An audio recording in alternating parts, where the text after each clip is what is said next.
एवं आज हम आपको पढ़ाएंगे छदम प्रथम कोटि अभिक्रिया वे रासायनिक अभिक्रिया जिनकी कोटि एक तथा अनुसंख्यता दो हो।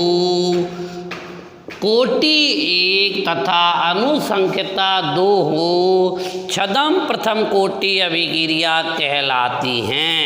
वे रासायनिक अभिक्रिया जिनकी कोटि एक तथा अनुसंख्यता दो हो छदम प्रथम कोटि अभिक्रिया कहलाती हैं।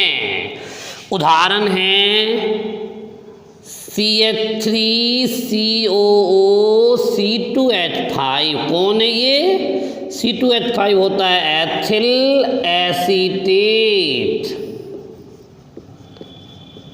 अपन एथिल एसीटेट का जल अपघटन करें, बॉन्ड खुलेगा, CH3COO इस पर H आ जाएगा, C2H5 पर OH आ जाएगा।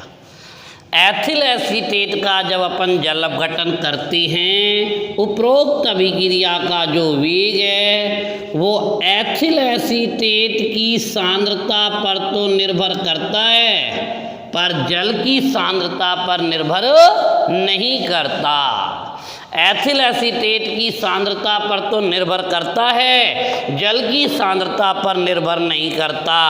तो कोटि कितनी हो गई? एक, क्योंकि वेग व्यंजक में अभिकारक की सांद्रता एक है। कोटि कितनी हो गई? एक। और अनुसंख्यता कितनी हो गई? दो, क्योंकि अभिक्रिया में भाग लेने वाले अणुओं की संख्या दो है। पुनः परिभाषा को देखते हैं। वे रासायनिक अभिक्रिया जिनकी कोटि एक तथा अनुसंख्यता दो होती है छदम प्रथम कोटि अभिक्रिया कहलाती है। एथिल एसीटेट का जल अपघटन, CH3CO पर एक H आ गया, C2H5 पर OH आ गया। एथिल एसीटेट के जल अपघटन में अभिक्रिया का जो वेग है वो सिर्फ एथिल एसीटेट की इकाई सांद्रता पर निर्भर करता है, जल की सांद्रता पर निर्भर नहीं करता। अतः यह कैसी अभिक्रिया है? अतः यह कैसी अभिक्रिया है? प्रथम कोटि की अभिक्रिया है। तो ये था हमारा प्रथम कोटि अभिक्रिया। अब मैं आपको कुछ सवाल कराता हूँ जिसमें अभिक्रिया की कोटि पूछी गई है।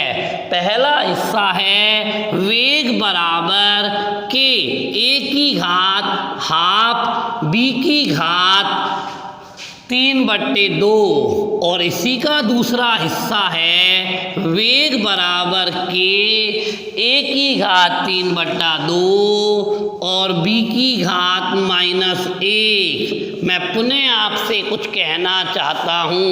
मैं कहना क्या चाहता हूँ, ध्यान दीजिए। ये रासायन, ये एक वेग व्यंजक दिया हुआ है।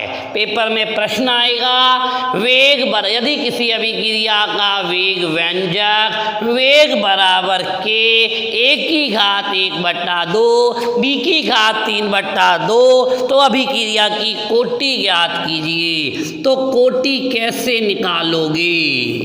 1/2 + 3/2 कोटि कैसे निकलेगी? 2, 1 + 3 4/2 यानी 2। ठीक है भैया। कोटि 1/2 + 3/2, 2 लघुत्तम ले लिया, 1 + 3 = 4/2 यानी 2। ऐसे ही यहाँ पर कोटि क्या आएगी? 3/2 + -1, 2 लघुत्तम लिया, 3 - 2 1/2। ठीक है भैया। हमने क्या निकाल लिया है? क्या निकाल लिए? कोटि। कोटि निकालना समझ में आ गया। वेग व्यंजक में अभिकारकों की जो सांद्रता है, सांद्रता के घातांक हैं, उनका योग कोटि कहलाता है। ठीक है। अगला प्रश्न पढ़ते हैं।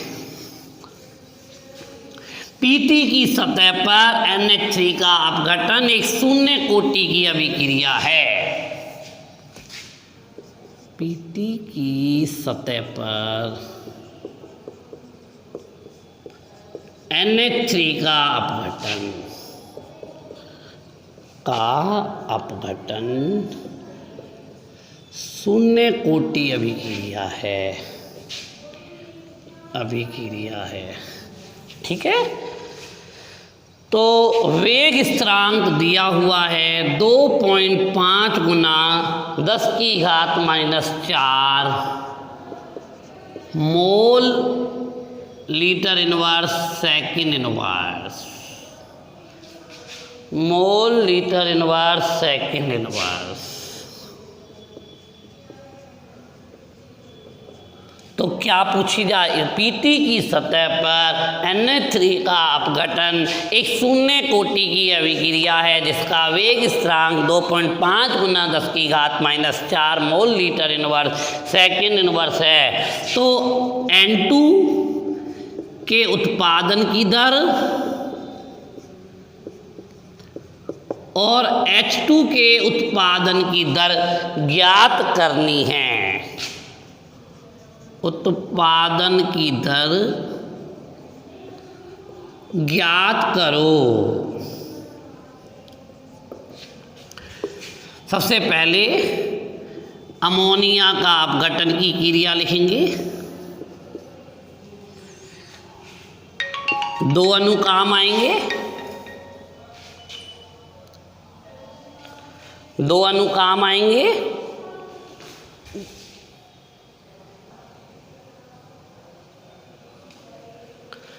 NH3 पीटी की सतह पर अमोनिया का अपघटन N2 + 3H2। यहां तक समझ आ गया।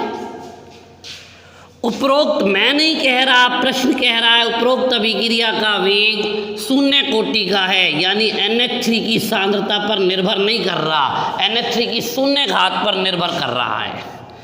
तो वेग बराबर क्या हो गया, K। ठीक है, अब एक चीज और ध्यान दें, वेग बराबर NH3 के पदों में डेल NH3 बट्टे डेल T 1/2 बराबर डेल N2 बट्टा डेल T बराबर 1/3 डेल H2 बट्टा डेल T। ये समझ आ गया आपको? ठीक है भैया। पीटी की सतह पर NH3 का अपघटन शून्य कोटि की अभिक्रिया है। पहले पीटी की सतह पर NH3 के अपघटन की अभिक्रिया लिख ली। यह शून्य कोटि की है तो वेग बराबर K NH3 की घात 0 हो गया। NH3 की घात 0 का मतलब 1 हो गया। ठीक है, 1 हो गया। तो वेग बराबर ये हमारे को पता ही है। इसके बाद हमसे N2 के उत्पादन की दर पूछी जा रही है। N2 के उत्पादन की दर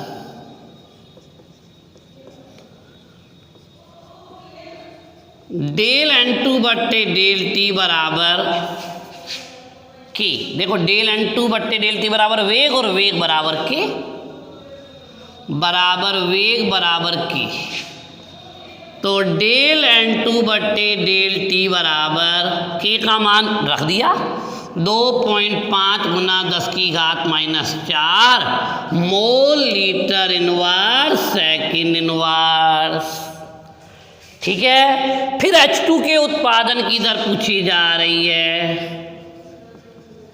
H2 के उत्पादन की दर 1/3 डेल H2 बट्टा डेल T बराबर वेग और वेग बराबर K। तो डेल H2 बट्टा डेल T, H2 के उत्पादन की दर 3K हो गई।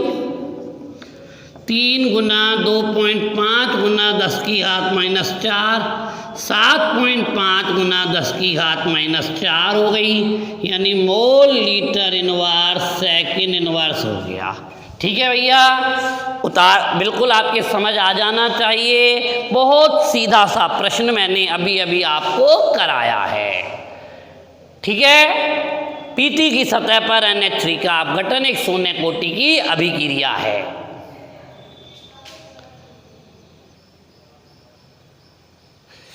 यहां पर 3 अलग अलग अभिक्रियाएं लिख रही हैं और तीनों के वेग व्यंजक लिख रही हैं। आप जिसे सोल्व करना चाहते हैं उसे देखें। माना हम पहले वाले को सोल्व करना चाहते हैं, 3NO = N2O और उपरोक्त अभिक्रिया का वेग व्यंजक बराबर है KNO की घात 2। इसकी दो चीजें पूछी जा रही हैं, एक तो कोटि और एक वेग स्थिरांक का मात्रक, दूसरा वेग स्थिरांक का मात्रक। तो कोटि तो हो गई इसकी 2, कोटि तो हो गई 2, ये रहा सांद्रता की वेग निर्धारक पद में भाग लेने वाले अणुओं की संख्या या वेग व्यंजक में अभिकारकों की सांद्रता का घातांक। वेग स्थिरांक का मात्रक क्या सूत्र है? Mole litre inverse 1 - n second inverse. n का मान 2 रख दिया, n का मान 2 रख दिया क्योंकि कोटि 2 आ गई। 1 - 2 -1 रह गया, तो मोल -1, लीटर -1 की घात -1, तो लीटर +1 सेकेंड इनवर्स। ठीक है भैया, ये हमारे पास 3NO = N2O, इसमें वेग बराबर KNO की घात 2 दिया हुआ था, मैंने नहीं लिखा, दिया हुआ था। कोटि पूछी गई है तो कोटि 2 हो गई और वेग स्थिरांक का मात्रक मोल लीटर इनवर्स 1 - n की घात 1 - n सेकेंड, और n का मान 2 रख दिया, अपने आप आ गया। ऐसे ही दूसरे वाले भाग में भी कोटि कितनी हो गई? 1, यानी घात 1 है, घात 1 है, तो कोटि हो गई 1 + 1 यानी 2। तो वेग स्थिरांक का मात्रक बिल्कुल यही आएगा ना, स्थिरांक का मात्रक मोल लीटर इनवर्स की घात 1 - n सेकेंड इनवर्स। n का मान 2 रख दिया, मोल लीटर इनवर्स 1 - 2, 1 - 2 यानी -1 सेकेंड इनवर्स, यानी मोल की घात -1, लीटर की घात +1 सेकेंड इनवर्स। ऐसे ही यहाँ आ जाते हैं तो कोटि आपको देखते ही पता लग रही होगी 3/2। वेग स्थिरांक का मात्रक यानी अभिक्रिया सवाल में दी हुई आएगी और वेग व्यंजक सवाल में दिया हुआ आएगा, और कोटि और वेग स्थिरांक का मात्रक पूछेगा। Mole litre inverse 1 - n second inverse, mole litre inverse 1 - 3/2 second inverse. 1 - 3/2 -1/2 हो जाएगा, मोल -आधा लीटर +आधा सेकेंड इनवर्स। ठीक है, यही है, ध्यान रखें। बिल्कुल इसी तरह से हम और भी बातें पढ़ेंगे। इसमें किसी प्रकार की समस्या होने पर आप निसंकोच पूछ सकते हैं, बिल्कुल सरल चीज़ पढ़ाई है।